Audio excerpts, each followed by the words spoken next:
আওয়ামী লীগরে পুনর্বাসন করা এই ইউনূস সরকার করছে, বিশ্ব ইউনূস সরকার এবং এনসিপি। এরা কিভাবে করছে?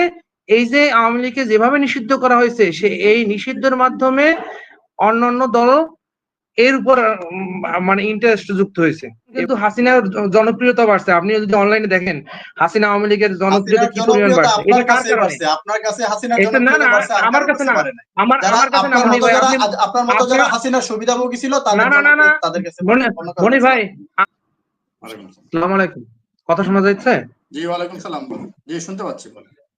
হ্যাঁ, আমার একটা বিষয় একটু মনোযোগ দিয়ে শুনেন আর কি।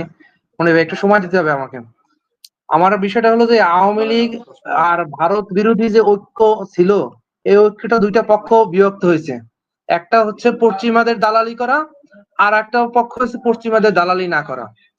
তা পশ্চিমাদের দালালি হচ্ছে যে জনপ্রিয় ইউটিউবার সহ যারা আছে সবাই অধিকাংশ পশ্চিমাদের দালালিতে ব্যস্ত। কারণ অধিকাংশ পশ্চিমের বিভিন্ন দেশে থাকে এবং কারো কারো পাসপোর্ট পশ্চিমে আছে, বা ছেলে মেয়ে লেখাপড়া করে, নিজেদের পাসপোর্ট আছে পশ্চিমে, গ্রিন কার্ড আছে, তারা ওই করিডোর নিয়ে কথা বলতে ভয় পায়।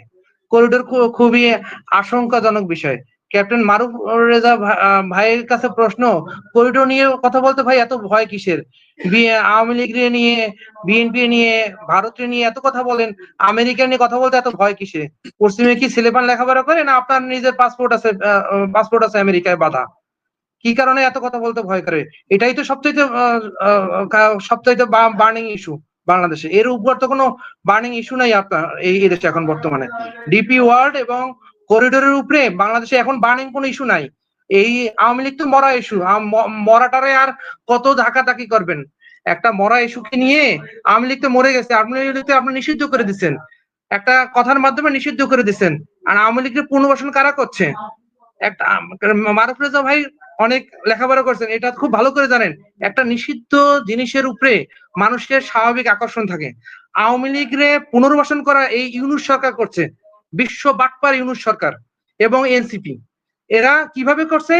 এই যে আওয়ামী লীগকে যেভাবে নিষিদ্ধ করা হয়েছে, সে এই নিষিদ্ধের মাধ্যমে অন্যান্য দল এর উপর মানে ইন্টারেস্ট যুক্ত হয়েছে। এবং আরেকটা বিষয় হলো যে আরেকটা বিষয় হলো, দেখেন এই করিডোর নিয়া এবং আপনার এই যে সেন্ট মার্টিন নিয়া হাসিনা যা যা বলছে একই জিনিস প্রতিফলিত। এখন কিন্তু হাসিনার জনপ্রিয়তা বাড়ছে। আপনি যদি অনলাইনে দেখেন হাসিনা আওয়ামী লীগের জনপ্রিয়তা কি পরিমাণ বাড়ছে, এটা কার কারণে? আপনার কাছে হাসিনার এটা না না আমার কাছে না, আমার কাছে না মনি ভাই, আপনার মতো যারা হাসিনার সুবিধাভোগী ছিল তাদের কাছে মনি ভাই, আমি হাসিনার বিরুদ্ধে সরকার নিষিদ্ধ করেছে, হাসিনার প্রশংসা করা যাবে না আমাদের এখানে। এই আন্দোলনে আমি প্রশংসা করি নাই, আমি হাসিনার বিরুদ্ধে আন্দোলনে ছিলাম। হাসিনার জনপ্রিয়তা কোথায় বাড়ছে? হাসিনার বিরুদ্ধে আন্দোলনে ছিলাম ভাই, আন্দোলনে ছিলাম, ঠিক আছে। আমি আন্দোলনে ছিলাম, পালাইয়ে থাকলে। আর হাসিনা যদি পতন না হইতো, জেলে থাকা লাগতো। কিন্তু এই যে বিষয়গুলো হইতেছে, আওয়ামী লীগের পুনর্বাসন এনসিপির মাধ্যমে হচ্ছে।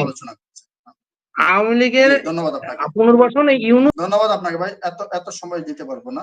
ইলিয়াস আনমিউট করেন, বলেন, কোনো প্রশ্ন থাকলে বলেন। জি আসসালামু আলাইকুম। আসসালামু আলাইকুম। আওয়ামী লীগের পুনর্বাসন করা না, ক্লিন বিশ্রাম না, বিএনপি বিশ্রামের টাকা। এত লোক থাকতে একবারে 13 কোটি ভোটার বাংলাদেশে, 13 কোটি ভোটার, নতুন ভোটার লয় 13 কোটি উপরে, 13 কোটি 20 লাখ।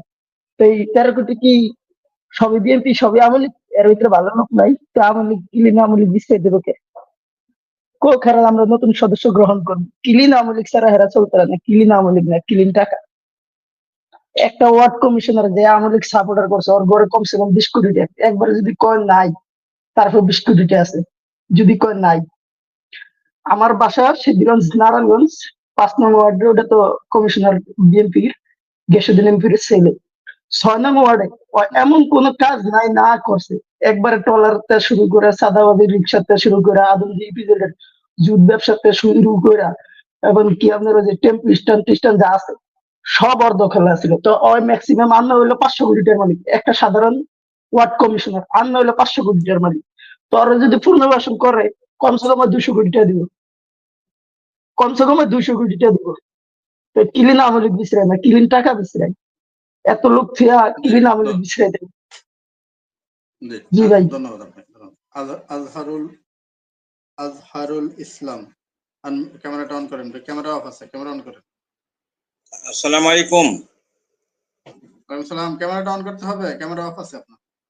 সরি, আমি এখন আজকে ক্যামেরা অন করতে পারছি না, যদি সুযোগ দেন তাহলে একটু সময় বলবো, নাহলে বলা থেকে বিরত থাকবো। আচ্ছা বলেন বলেন বলেন, প্রশ্নটা বলেন। ধন্যবাদ, অনেক ধন্যবাদ। তো আমি আজকের যে আলোচ্য বিষয় তার মধ্যে বলতে চাচ্ছি যে আমির খসরু মাহমুদ সাহেব যে কথা বলেছেন, এটা আমার বিবেচনায় কোনোভাবেই নৈতিক নয়, যৌক্তিক নয়। কারণ যে এই ফ্যাসিস্ট আওয়ামী লীগের যে সমর্থক গোষ্ঠী, নেতা কর্মী সবাই ফ্যাসিস্ট, সবাই একটা করে হাসিনা, সবাই ফ্যাসিস্ট। সুতরাং তাদেরকে সুযোগ দেওয়া মানে আওয়ামী লীগের পুনর্বাসন। আর এখানে টাকার খেলা হবে, যে যত টাকা দিবে, আওয়ামী লীগের হাতে প্রচুর টাকা আছে, টাকার বাণিজ্য করার জন্য এটা নেওয়া হচ্ছে। এই আমির খসরু মাহমুদ সেই আমির খসরু মাহমুদ যে নাকি তাইওয়ানকে সেই চিটাগাং জায়গা দিয়ে তখন চীনের সাথে সম্পর্ক খারাপ করেছিল বিএনপির সাথে। তো আজকে সেই আমির খসরু মাহমুদ এই কথা বলেছে, এটা দলের কথা হয়, তাহলে বিএনপি এই সুযোগটা নিচ্ছে। তারা সেই নমিনেশন বাণিজ্যের মতো আওয়ামী লীগ নিয়ে বাণিজ্য করবে, সেই পদক্ষেপ নিচ্ছে বলে আমি মনে করি। ধন্যবাদ। জি ধন্যবাদ। জাহিদ, জাহিদ খান আনমিউট করেন। জাহিদ খান সাহেব আনমিউট করতে হবে, বলেন। জাহিদ শুনতে পাচ্ছি না। লুৎফর রহমান, লুৎফর রহমান সাহেব বলেন। আসসালামু আলাইকুম। হ্যালো, লুৎফর রহমান আসসালামু সাহেব আলাইকুম। বলেন, লুৎফর রহমান সাহেব বলেন। ওয়ালাইকুম সালাম, বলেন। এনামুল ভাইয়া, আসসালামু আলাইকুম। জি ওয়ালাইকুম সালাম, বলেন। আমি অনেক আসলে বাংলাদেশের রাজনীতি যে কোন দিকে যাইতেছে কি বলবো। যাই হোক, আপনাকে সালাম দেওয়ার জন্যই আসছি। বিশেষ করে আমি অনেকদিন থেকে আপনাকে ফলো করি, কোনোদিন আসলে আসা হয় নাই।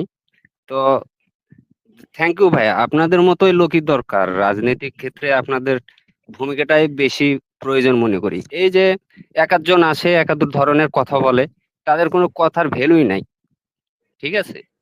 কিন্তু প্রকৃত যোদ্ধা আপনারাই। স্যালুট ভাইয়া, আসসালামু আলাইকুম। জি অনেক ধন্যবাদ আপনাকে, ধন্যবাদ, আপনি আমাদের সাথে থাকবেন। জি জাহিদ বলেন, জাহিদ খান বলেন। জাহিদ খান বলেন, কোন প্রশ্ন আসসালামু থাকলে আলাইকুম। বলেন ভাইয়া। জি ওয়ালাইকুম সালাম, বলেন। আসসালামু আলাইকুম। জি ওয়ালাইকুম আসসালাম, বলেন। এনামুল ভাই, আমার তো নেটের সমস্যা হয়। ধন্যবাদ, অনেকদিন পর অ্যাড হইলাম। ক্যাপ্টেন মারুফ রাজু ভাইকে অনেকদিন পর দেখতে পেলাম, ভালো লাগলো। তো একটি বিষয় হলো এই যে বর্তমান ইন্টারিম গভর্নমেন্ট, তারা আসলে নির্বাচনটা নিয়ে যে একটা ধোঁয়াশার সৃষ্টি করছে। এনসিপি করলো, জাতীয় নাগরিক কমিটি করলো, তারপরে হচ্ছে বিএমপি তাকে নির্বাচনে আসতে দিবে কি দিবে না, একটা একটা জটিলতা তৈরি হয়েছে। এখন ক্যাপ্টেন মারুফ রাজু ভাই একটু ক্লিয়ারলি ব্যাখ্যা দিলে জাতি উপকৃত হবে যে আসলে এই মুহূর্তে বিএমপির করণীয় কি। একটা নির্বাচনী রোডম্যাপ বারবার চাওয়া হচ্ছে, কিন্তু এনসিপি নামের যারা আছে তারা একটা তালবাহানা শুরু করছে। এখন এইটা আমাদের জাতির জন্য, দেশের জন্য আসলে কোন দিকে যাচ্ছে। দেখুন, এই নির্বাচনের জন্যই কিন্তু একটা জুলাই বিপ্লব হইলো। আমি আমি আমার এখন 31 চলে, আমি এখন পর্যন্ত জাতীয় নির্বাচনে ভোট দিতে পারি নাই।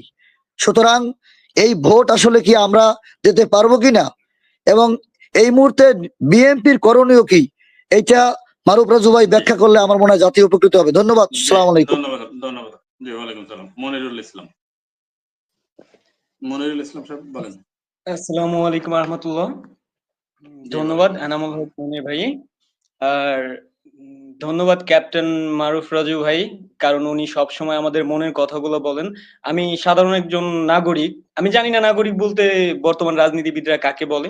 আমার প্রশ্ন হচ্ছে যে এই যে একটু আগে জাহিদ ভাই বা যিনি বলে গেলেন যে নির্বাচন, ভাই আমি নিজেও এই শেখ হাসিনা বিরোধী যে আন্দোলন, সেই আন্দোলনে আমি নিজেও অংশগ্রহণ করছি।